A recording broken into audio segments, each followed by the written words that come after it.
I apologize for any inconvenience, but I'm not feeling well today. Could I possibly take a short rest? It's quite unfortunate that I'm under the weather, especially since I am working remotely and have a virtual meeting scheduled. Despite having to make such a request, which feels a bit embarrassing, I appreciate your understanding, considering my pregnancy. It's kind of you to offer a break. Let's pause for 45 minutes and reconvene afterward. I'm genuinely thankful for your empathy and flexibility. Normally, such a break might not be allowed, but given the circumstances, I've decided to accept your kind offer and rest. Laying down for a bit should help me recover and return to work feeling refreshed. I've set my alarm for a half-hour nap, hoping it will do the trick. However, just as I was about to drift off, my mother-in-law unexpectedly entered my room, visibly upset. She accused me of neglecting my duties around the house in favor of spending time on my computer. Despite my attempts to explain that I was actually working and merely taking a necessary break due to my severe morning sickness, she didn't seem to believe me. Her reaction was harsh, criticizing me for what she perceived as laziness. In her anger, she misunderstood my situation entirely, even resorting to physical aggression, which was both shocking and dangerous, especially considering my pregnancy. Despite my pleas, she continued misunderstanding my attempts to explain as backtalk. This confrontation escalated to a point where I felt my safety and that of my unborn child was at risk. Regrettably, I had to cancel the meeting abruptly to address this urgent situation. Just then, a concerned voice from my computer inquired about the commotion, which momentarily caught my mother-in-law off guard. Her anger shifted to surprise. To give a bit of background about myself, my name is Sophia, and I'm 30 years old. After completing my education in a vocational school, I embarked on a career in it. Despite my qualifications, I found the job challenging and often doubted my abilities, feeling overwhelmed and considering leaving my position. However, around 4 years into my role, just as I was about to discuss my resignation due to the toll it was taking on me both physically and mentally, my boss proposed a different path. He recognized my contributions and offered me the opportunity to lead a new project, acknowledging my hard work and potential. This was a pivotal moment in my career. Feeling uncertain, I shared my doubts with my boss, confessing that taking on a new project seemed daunting, especially since I was on the verge of resigning. I couldn't imagine anyone entrusting me with such a significant responsibility given my hesitations. To my surprise, my boss reassured me, stating that it's natural not to be able to tackle everything solo and that teamwork was the key to success. He mentioned he had already found a collaborator for me and excused himself to fetch my new partner. The wait filled me with curiosity and a bit of anxiety about who my boss would bring. About 22 minutes later, he returned, introducing me to Jerry, my project partner. Jerry greeted me with a friendly smile, and I was immediately struck by his warm presence and good looks. As we got acquainted, I learned that Jerry, despite being from a different department, had an excellent reputation and was well regarded by both his peers and juniors. Our boss tasked us with making the project a success and left us to decide our approach. Alone with Jerry, I felt a mix of excitement and nerves, expressing my hope that I wouldn't hinder our progress. Jerry, ever the optimist, assured me we'd support each other and succeed together. Working with Jerry was a breath of fresh air. He excelled in interactions with clients, handling sales and presentations, while I focused on the technical aspects, developing systems as needed. Our collaboration not only pushed the project forward, but also brought us closer personally. We began spending time together outside of work, enjoying each other's company in a more relaxed setting, which naturally evolved into a romantic relationship 2 months later. We successfully completed the project, earning acclaim within the company, which reinforced my belief in my professional abilities and the value of perseverance. 2 years into our relationship, Jerry proposed, expressing his desire for my support in all aspects of life. Despite my limited experience in relationships, I was touched by his commitment, and feeling more content than ever, I happily accepted his proposal. Eager to share our happiness, We visited Jerry's family home to introduce ourselves. Upon arrival, Jerry's father welcomed us warmly, complimenting my appearance and inviting us in with open arms. His kindness made me optimistic about meeting my mother-in-law, hoping she would be just as welcoming. As we made our way to the living room, I couldn't help but feel a mix of excitement and nerves about the new chapter in my life. Upon meeting my mother-in-law for the first time, I introduced myself with enthusiasm and respect, hoping for a warm reception. However, she seemed to dismiss my presence, focusing on the television instead of acknowledging me. It was Jerry who pointed out my attempt to greet her, prompting her to finally acknowledge us, albeit with a clear preference for her son over me. Jerry suggested overlooking his mother's cold reception and invited me to join them on the sofa, aiming to ease into a more formal introduction and discussion about our relationship. When the topic of our marriage came to light, his mother's reaction was far from supportive. She openly expressed her disapproval of me as Jerry's partner, attributing her stance to our differing backgrounds and implying that our values would be incompatible due to our disparate financial upbringings. Her words were a blunt dismissal of the possibility of our union, suggesting that my humble beginnings and Jerry's affluent lifestyle would prevent me from fitting into their family. Despite the shock and hurt her judgment caused, I struggled to formulate a response, feeling overwhelmed by the situation. Jerry and his father immediately came to my defense, challenging the notion that our differing backgrounds could dictate the success of our relationship.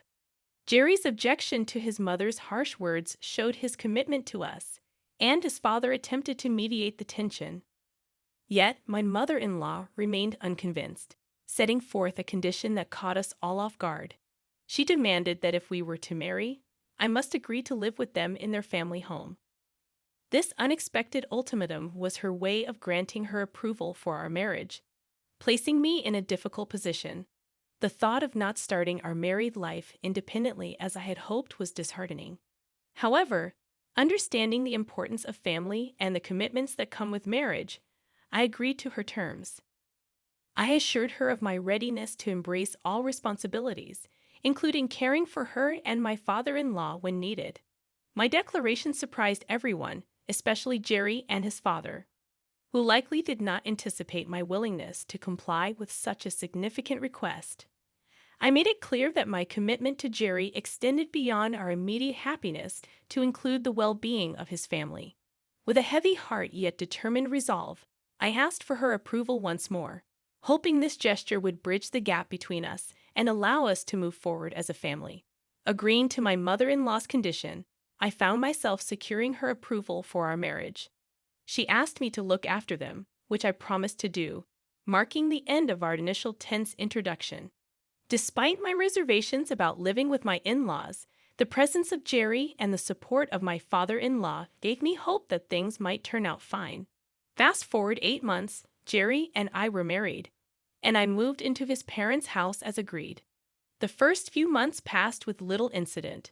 My mother-in-law remained mostly silent, perhaps taking the time to observe my integration into their household.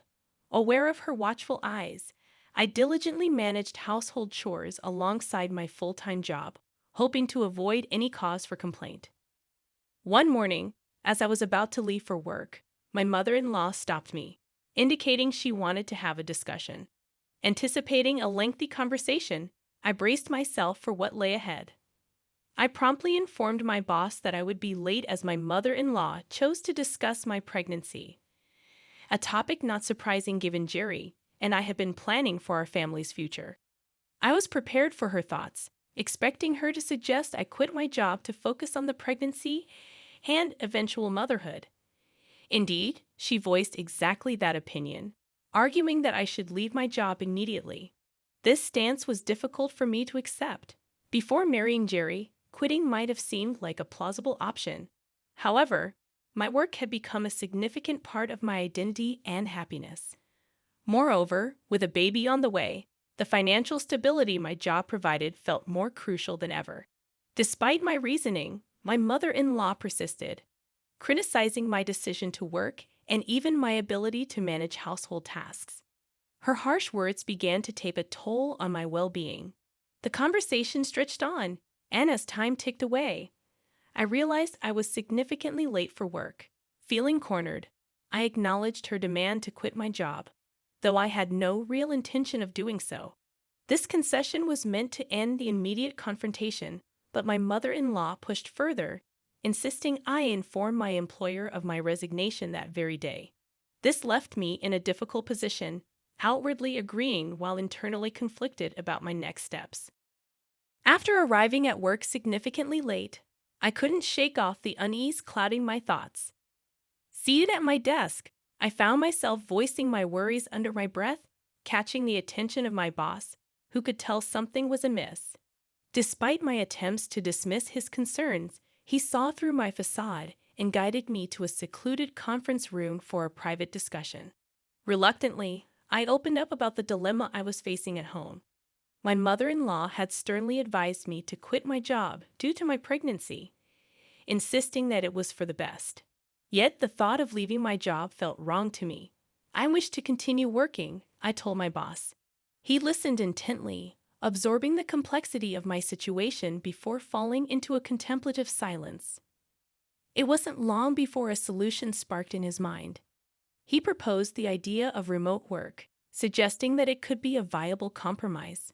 Working from home would shield me from my mother-in-law's scrutiny and allow me to continue my professional duties without the physical strain of commuting. The idea resonated with me as a potential win-win solution. Acting swiftly, my boss headed straight to the relevant department to get the green light for me to work remotely. From my desk, I watched anxiously for any sign of approval. Soon enough, a positive gesture from my boss confirmed that I would be transitioning to working from home. Grateful for his support, I prepared for this new chapter, hopeful that it would alleviate the tensions at home. I stayed later at the office to organize and hand over necessary documents to my colleagues, announcing that I would be working remotely starting the next day. When I arrived home that evening, I was met with a stern-faced mother-in-law who seemed prepared for a confrontation. She questioned me about quitting my job, to which I explained my new arrangement of working from home. Her response was less intense than I anticipated, allowing me to sigh in relief, albeit temporarily. I was thankful for my employer's flexibility, but little did I know this change would soon introduce a new set of challenges. The very next day, my mother-in-law's attempts to assert her presence in my new work environment began with an early wake-up call that was far from necessary. Her loud demands disrupted my sleep at 6:05 a.m., a stark reminder of the delicate balance I would need to maintain between my work responsibilities and my new living situation. As I tried to ignore her and catch a few more moments of rest, I realized that navigating this new arrangement would require patience and resilience. Despite my best efforts to ignore her persistent calls, my mother-in-law's voice eventually became so loud that it risked waking my husband, wanting to avoid causing him any inconvenience. Reluctantly, I left the warmth of my bed and headed to the living room to address her demands. "What's going on? It's only 6 o'clock in the morning?" I questioned, only to be met with her insistence that it was already time to start the day and prepare breakfast, a task she deemed overdue by her standards. Her logic seemed flawed to me. Breakfast was usually a later morning activity in our household. Yet, according to her, she had been patient with me up until this point, allowing me to sleep because I had to go to work. But now, with me working from home, she expected me to rise early every day for breakfast duties. Despite my internal objections, I found myself in the kitchen, starting the day far earlier than necessary, preparing breakfast under her watchful eye. After announcing that breakfast was ready, my mother-in-law criticized both the timeliness and quality of the meal, particularly targeting the soup for being too salty. Defending my cooking, I tried to explain that I have followed the usual recipe, but her mind seemed made up, using this as a pretext to offer me a lesson in housekeeping. A proposal I accepted with a heavy heart, hoping to keep the peace. Her lessons soon proved to be a series of exhaustive demands that extended well beyond the kitchen. Once my husband and father-in-law departed for work, I had hoped to start my remote work. However, My mother-in-law had other plans, insisting on a thorough completion of household chores before I could even think about sitting down at my computer. Her understanding of work was fundamentally different from mine, equating value only with physical labor and dismissing the legitimacy of remote work as inconsequential. Feeling cornered, I complied with her instructions, putting aside my professional responsibilities to tackle the cleaning and laundry. Despite her continuous dissatisfaction with my efforts, she demanded a level of cleanliness that she herself did not adhere to, critiquing my use of the vacuum and insisting on more traditional methods of cleaning, which consumed even more of my time. After hours of household chores, I finally returned to my desk, eager to catch up on my work. Yet the reprieve was short-lived. My mother-in-law's voice soon echoed once again, summoning me from my work with an urgency that left me wondering what possible task awaited me this time. The cycle of interruptions made it clear that balancing my remote work with her expectations was going to be an ongoing challenge, requiring patience, tact, and perhaps a new strategy. My attempts to balance work with my mother-in-law's demands reached a boiling point when she interrupted me once again, asking for tea while I was deeply engrossed in my work. Frustrated and unable to contain my feelings any longer, I asked if she could possibly make it herself, given that I was in the middle of something important. This honest expression of my boundaries was met with an exaggeratedly negative response from her, accusing me of being disrespectful and lazy, mistaking my work on the computer for leisure. The situation escalated quickly when, in a burst of anger, she physically grabbed my shirt. Although she didn't go as far as to hit me, the threat of violence hung heavily in the air. I managed to diffuse the situation with an apology, but this incident marked a turning point. From then on, my mother-in-law seemed to assert her dominance more aggressively, summoning me for increasingly petty tasks and treating me more like a servant than a family member. Despite pleading with my husband and father-in-law to intervene, their presence did little to curb her behavior, as she cleverly concealed her true nature around them. Months of enduring this treatment left me both physically and emotionally drained.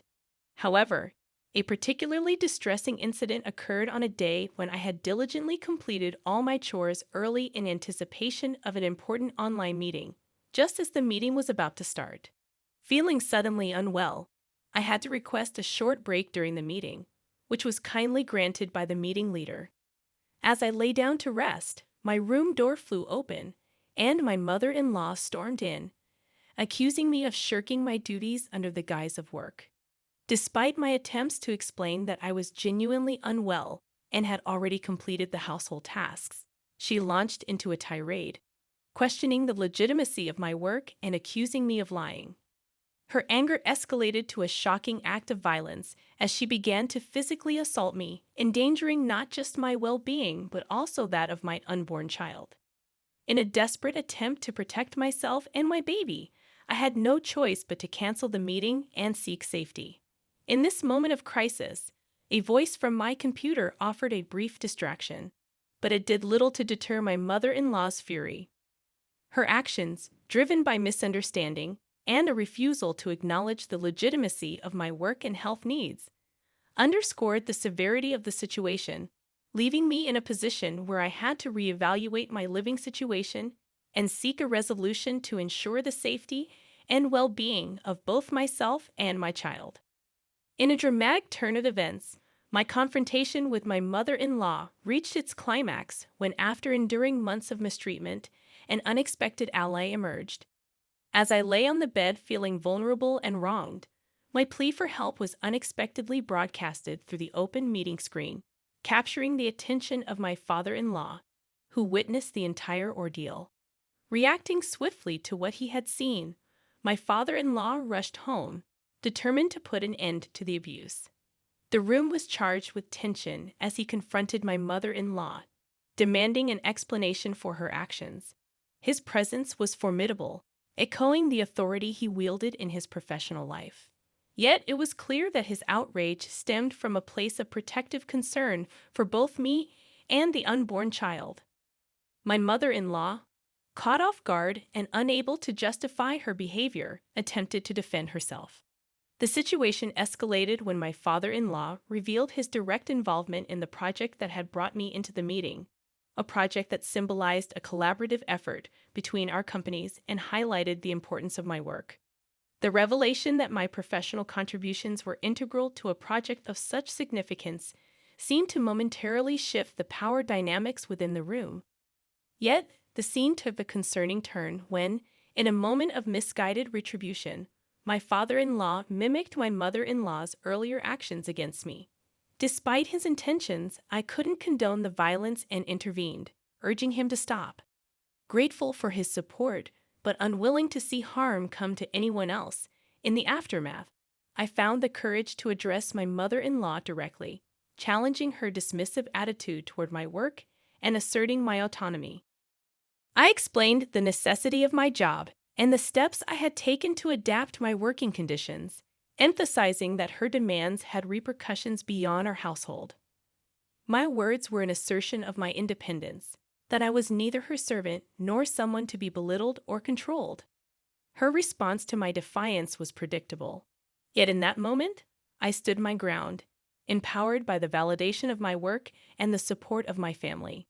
The confrontation served as a pivotal moment, one that redefined the boundaries within our household and marked a new chapter in my journey toward balancing my professional ambitions with my personal life. In a moment of confrontation, I stood my ground against my mother-in-law's attempt to physically intimidate me once more. Instead of succumbing to fear, I firmly caught her wrist, warning her against underestimating me due to my apparent calm demeanor. My assertion of self-defense seemed to take her by surprise, leading to a moment of realization for her. She looked defeated and agreed to my request to inform the person in charge of the meeting about its cancellation, allowing me some peace to concentrate on my work. Later, as my father-in-law returned to his professional commitments, I noticed a significant shift in my mother-in-law's behavior. She no longer interfered with me.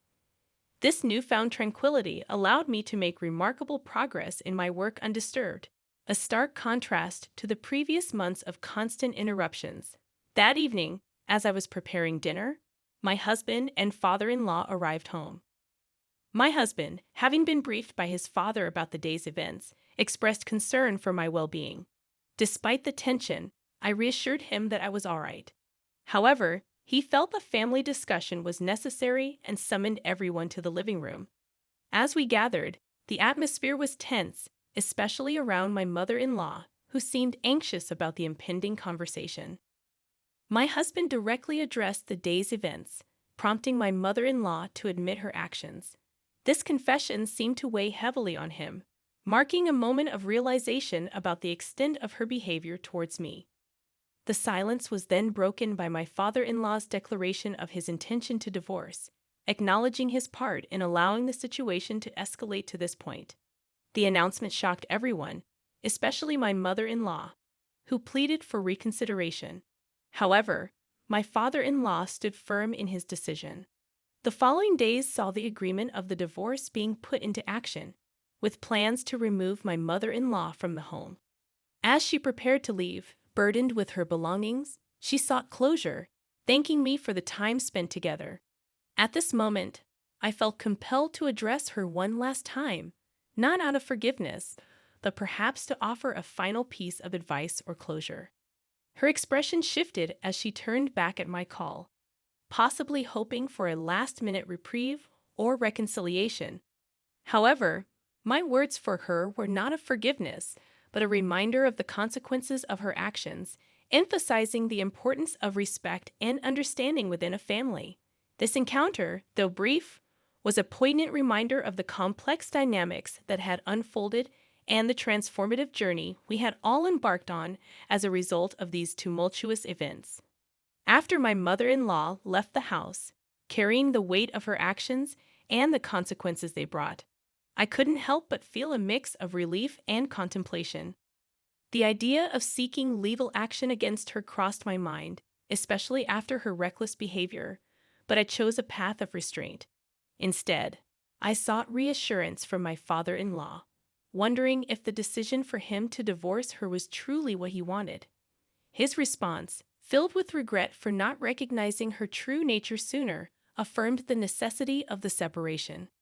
In the weeks that followed, the absence of my mother-in-law brought newfound peace to the household. My work flourished without interruption, and the project initiated by my father-in-law's company progressed smoothly. While curiosity about my mother-in-law's current situation lingered, it was a distant concern compared to the tranquility and focus I now enjoyed.